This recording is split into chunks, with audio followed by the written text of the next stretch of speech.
Bacaan kita dari Matius 8 ayat 1 sampai 4, dan yang menjadi tema bagi kita untuk renungkan bersama-sama hari ini adalah doa si kusta. Shalom. Kalau kita melihat di sini ada cerita bahwa di sini Yesus sedang berjalan atau melewati banyak orang. Dan kalau kita perhatikan di ayat yang kedua, di situ ada seorang yang kusta yang lalu datang sujud menyembah kepada Yesus dan berkata atau berseru atau juga berdoa. Dia mengatakan, "Tuhan, jika Tuhan mau, Tuhan dapat mentahirkan aku." Saudara-saudara sekalian, kita bisa belajar dari doa dari si kusta ini. Bagaimana dia mengatakan, "Tuhan, jika Tuhan mau, Tuhan dapat mentahirkan aku." Kelihatannya orang kusta ini datang kepada Yesus memohon kesembuhan, yaitu tahir daripada kustanya. Kalau kita belajar bagaimana kita menemukan di dalam perjanjian lama, jika ada orang yang sakit kusta, dia harus disembuhkan dan harus ditahirkan dulu, baru dia bisa berkumpul bersama dengan orang-orang Israel lainnya. Kalau mereka tetap sakit kusta, maka mereka dijauhkan dari perkemahan atau dari perkumpulan orang banyak. Jadi mereka sangat diasingkan di sana. Dan kalau kita perhatikan di dalam terjemahan Alkitab bahasa Sabu, sakit kusta ini adalah nadato. Saya tidak tahu apakah terjemahan Alkitab bahasa Indonesia, bahasa Sabu ini benar atau tidak. Pokoknya di sini dikatakan bahwa sakit kusta di dalam bahasa Sabu itu nadato. Nah, sakit ini merupakan sakit kulit pada waktu itu yang bisa menular, dan sakit ini begitu menyakitkan sekali. Dan orang kusta ini datang kepada Yesus, menyembah Yesus dan berdoa kepada Yesus, "Tuhan, jika Tuhan mau, Tuhan dapat mentahirkan aku." Jadi dia memohon kesembuhan daripada Yesus. Tapi dia tidak mengatakan kepada Yesus, Tuhan harus mentahirkan aku." Tidak. Tapi dia mengatakan, "Tuhan, jika Tuhan mau, Tuhan dapat mentahirkan aku." Jadi dia tidak mendesak atau mengharuskan Yesus untuk menyembuhkan dia. Dia tidak memaksa Yesus harus menyembuhkan aku atau mentahirkan aku. Tidak. Tapi dia mengatakan, "Tuhan, jika Tuhan mau." Dan terlihat imannya di sini, dia mengatakan, "Tuhan dapat mentahirkan aku." Jadi dia percaya ketika dia berdoa kepada Yesus atau berseru kepada Yesus, "Jika Tuhan mau, Tuhan dapat mentahirkan aku." Dia percaya bahwa Yesus dapat menyembuhkan dia atau mentahirkan dia dari penyakit kustanya itu.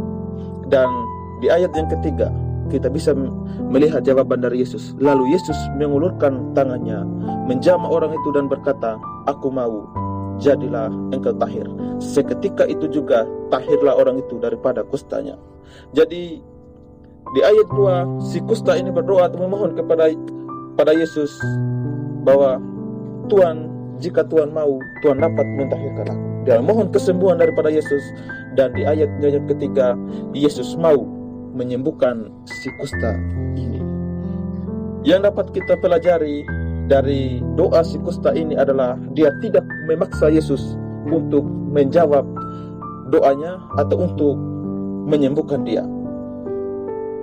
Dan ini kita bisa juga mengambil contoh atau pelajaran bagi kita jika kita berdoa kepada Tuhan. Ketika kita sakit, kita jangan berdoa kepada Tuhan, "Tuhan harus menyembuhkan aku. Apapun yang terjadi, Tuhan harus menyembuhkan aku." Tidak. Kita harus belajar dari doa si kusta ini. Dia berdoa, "Jika Tuhan mau." Jadi apa yang Tuhan itu kehendaki atau apa yang Tuhan kehendaki, itulah yang kita harus minta. Jadi kita harus mencontohi juga doa Yesus ketika dia di Taman Getsemani.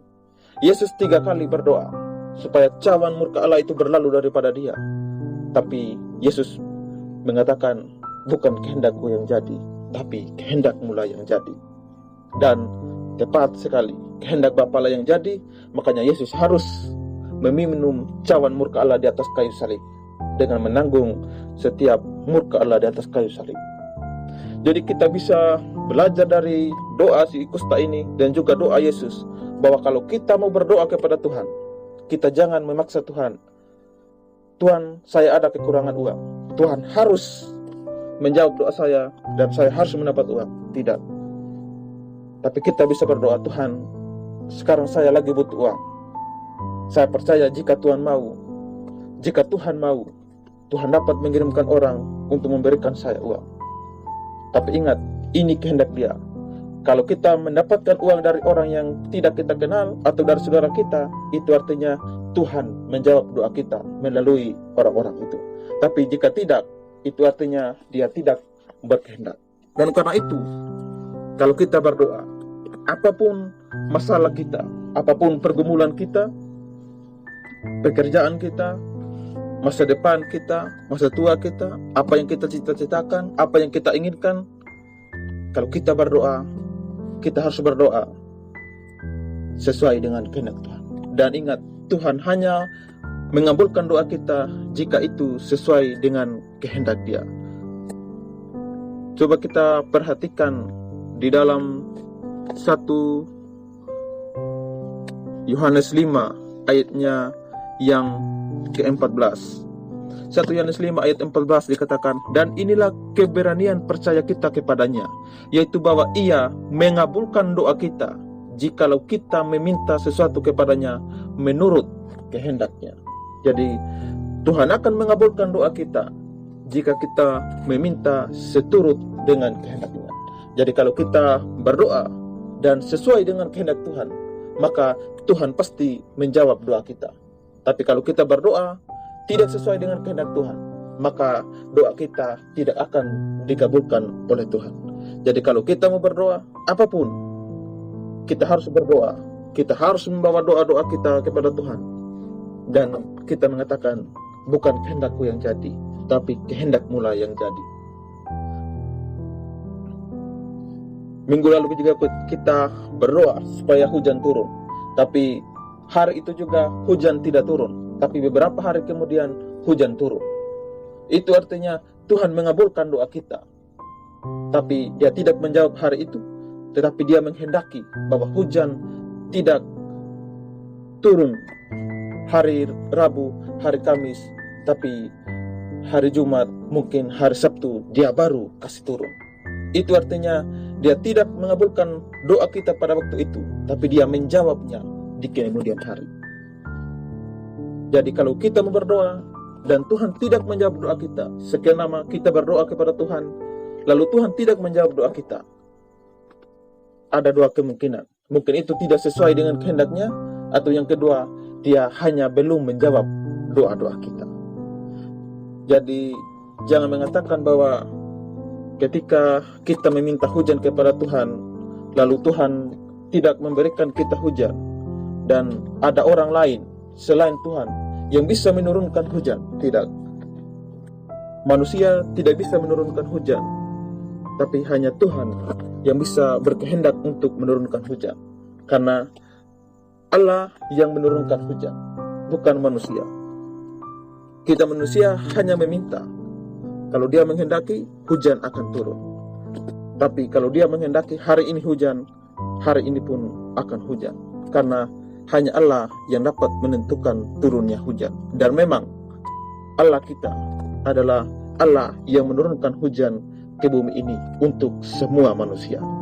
Kalau kita perhatikan dalam Matius 5 ayat 45, di sana dikatakan, karena dengan demikianlah kamu menjadi anak-anak Bapamu yang di surga, yang menerbitkan matahari bagi orang yang jahat dan orang yang baik. Jadi matahari Bapa kita yang di surga yang menerbitkannya untuk orang jahat maupun untuk orang baik. Jadi untuk semua orang.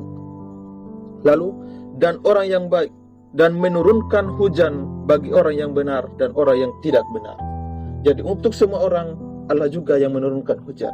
Baik untuk orang yang jahat kepada Dia ataupun orang yang tidak percaya kepada Dia, maupun untuk orang yang percaya kepada Dia. Jadi Dia menurunkan hujan. Jadi bukan kita manusia yang memutuskan untuk menurunkan hujan, tapi Dia yang menurunkan hujan. Dan memang Dialah Allah yang menurunkan hujan bagi manusia. Dan Dia juga adalah Allah yang memberikan kita musim-musim pada waktu hujan. Kalau kita membaca di dalam Kisah Para Rasul 14 ayat 17. Namun ia bukan tidak menyatakan dirinya dengan berbagai-bagai kebajikan, yaitu dengan menurunkan hujan dari langit dan dengan memberikan musim-musim subur bagi kamu. Ia memuaskan hatimu dengan makanan dan kegembiraan.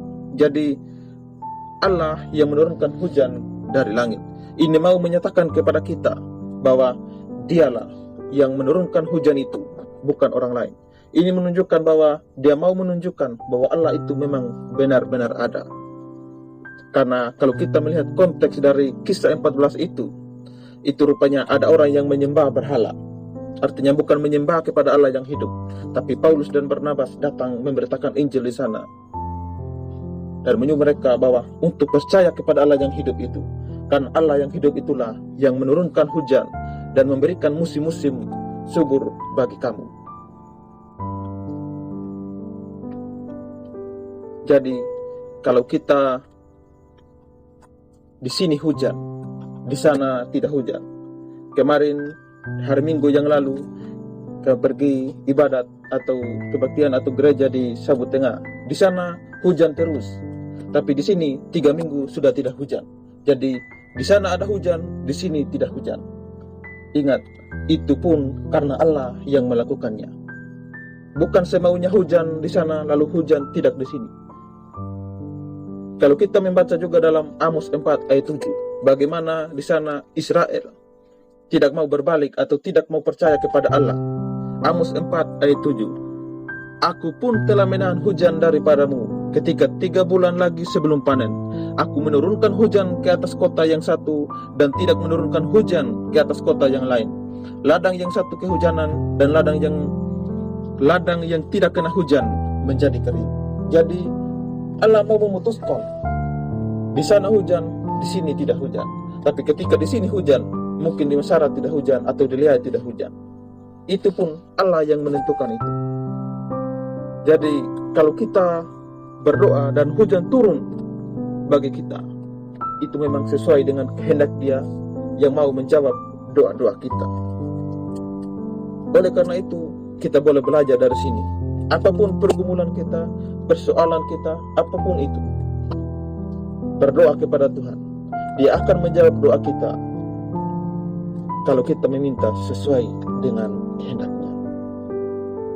Oleh karena itu, kalau kita mempunyai masalah apapun dalam kehidupan kita, pergumulan hidup kita, mari kita belajar dari si kusta ini. Ketika dia sakit dan merasa mustahil bahwa sakit itu bisa disembuhkan oleh siapapun, dia mau datang kepada Yesus dengan mengatakan, Tuhan, jika Tuhan mau, Tuhan dapat mentahirkan aku. Mari juga kita membawa doa-doa kita kepada Allah, membawa semua doa-doa kita kepada Allah, dan kita jangan memaksa Allah untuk menjawab setiap doa-doa kita, apapun bentuk doa kita. Tapi mari kita mau mengatakan, Tuhan, jika Tuhan mau menjawab setiap doa-doa saya percaya Engkau sanggup. Dan saya percaya tidak ada yang mustahil bagimu. Semuanya dapat Engkau lakukan.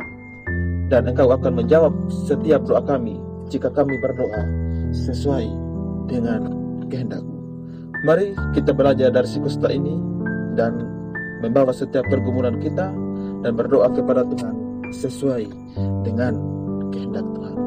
Kiranya firman Tuhan memberkati kita saat ini.